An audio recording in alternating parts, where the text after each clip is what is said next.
Is express entry still good enough to help you move to Canada in 2024 या फिर आपको कुछ specific provinces पे फोकस करना चाहिए? If you are also looking to move to Canada as a permanent resident over the next few months then do watch this video till the end, क्योंकि इस video में मैं आपको बताने वाला हूँ कुछ ऐसे प्रोग्राम्स के बारे में जो आपका कनाडा आने का सपना पूरा कर सकते हैं।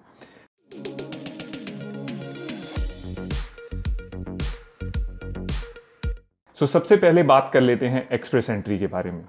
कोविड से पहले express entry was undoubtedly the best pathway two Canadian immigration for candidates from both outside and inside Canada. But Covid में जो ट्रैवल रिस्ट्रिक्शंस लगी उससे हुआ ये कि कनाडा की इमिग्रेशन अथॉरिटीज़ ने अपने इमिग्रेशन टारगेट्स को पूरा करने के लिए इनसाइड कनाडा कैंडिडेट्स को प्रेफरेंस देना शुरू कर दिया। As a result we saw a lot of Canadian Experience Class and Provincial Nominee Program Specific Draws। 2023 में एक्सप्रेस एंट्री का जो लोएस्ट कट ऑफ स्कोर गया है वो है 481। Let us try to understand what this means in simple terms. एक example से मैं आपको समझाने की कोशिश करता हूं कि 481 स्कोर का मतलब है क्या। Let us consider the example of a hypothetical person called mister A. Now, Mr. A is a 28-year-old unmarried candidate with a master's degree from India. His English language is very good and he has managed to achieve the magical score of 8,777 in IELTS. इसके अलावा mister A के पास 3 साल का India का work experience भी है। The only problem is that Mr. A has never studied or never worked in Canada. इन सब factors के साथ मिस्टर ए का एक्सप्रेस एंट्री स्कोर बनता है 469। Over the next few months express entry का cut off score is expected to remain high. So candidates जो Canada से बाहर से अप्लाई कर रहे हैं उनके लिए एक्सप्रेस एंट्री एक अच्छा ऑप्शन नहीं है।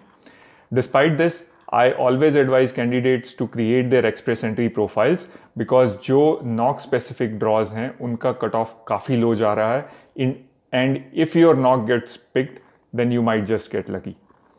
आगे बढ़ने से पहले अगर आपको एक्सप्रेस एंट्री सिस्टम या नॉक स्पेसिफिक ड्रॉज जैसी टर्म्स को डिटेल में समझना है तो इस चैनल को सब्सक्राइब कर लें because over the coming few days I am going to create detailed videos on all of these. So subscribing to my channel will make sure that you receive notifications whenever a new video is uploaded. अब बात करते हैं province specific immigration programmes के बारे में। Almost every province and territory in Canada has its own specific immigration program. Going through a province-specific immigration program is generally a two-step process, जिसमें पहले आप province से nomination के लिए apply करते हैं और एक बार nomination मिल जाने के बाद फिर federal system के through apply करके permanent residence लेते हैं।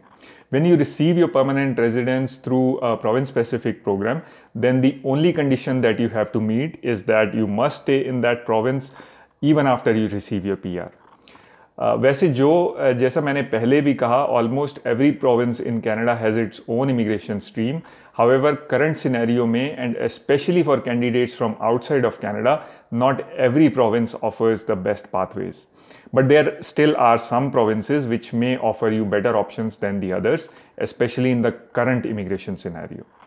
The first such province is British Columbia। British Columbia का immigration program job offer driven है, which means that before you apply to be nominated, you must have a job offer from an eligible employer in British Columbia। But एक अच्छी बात ये है कि वो job offer LMIA based होने की requirement नहीं है।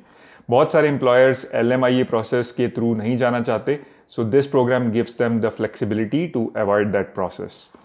दूसरी अच्छी बात यह है कि कुछ प्रायोरिटी ऑक्यूपेशंस जैसे IT, health care and early childhood educators के सेपरेट ड्रॉज आते हैं जिनके कट ऑफ स्कोर बहुत लो हैं।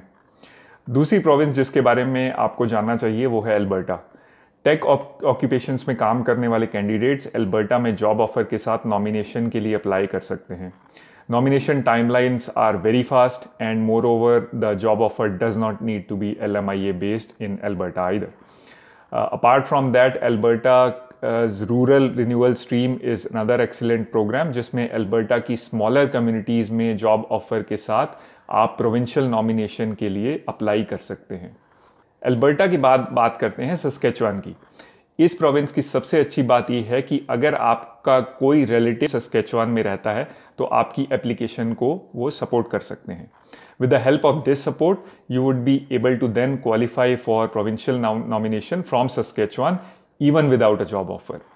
इन सब के अलावा अगर आप कुछ प्रायोरिटी ऑक्यूपेशंस में काम करते हैं जैसे truck driver, health care, NIT, तो आप कुछ स्पेसिफिक प्रोग्राम्स के थ्रू कनाडा की PR के लिए भी क्वालिफाई कर सकते हैं. There are over 100 different programs in Canada through which you may be able to qualify for your permanent residence. The only requirement is that you must have complete knowledge of all these programs to figure out which program is the best option for you. As I said earlier, I would be creating and uploading detailed videos on all these programs. So if you want to join me in this journey, then please do subscribe to my channel and also hit the like button on this video. So until next time, it's goodbye.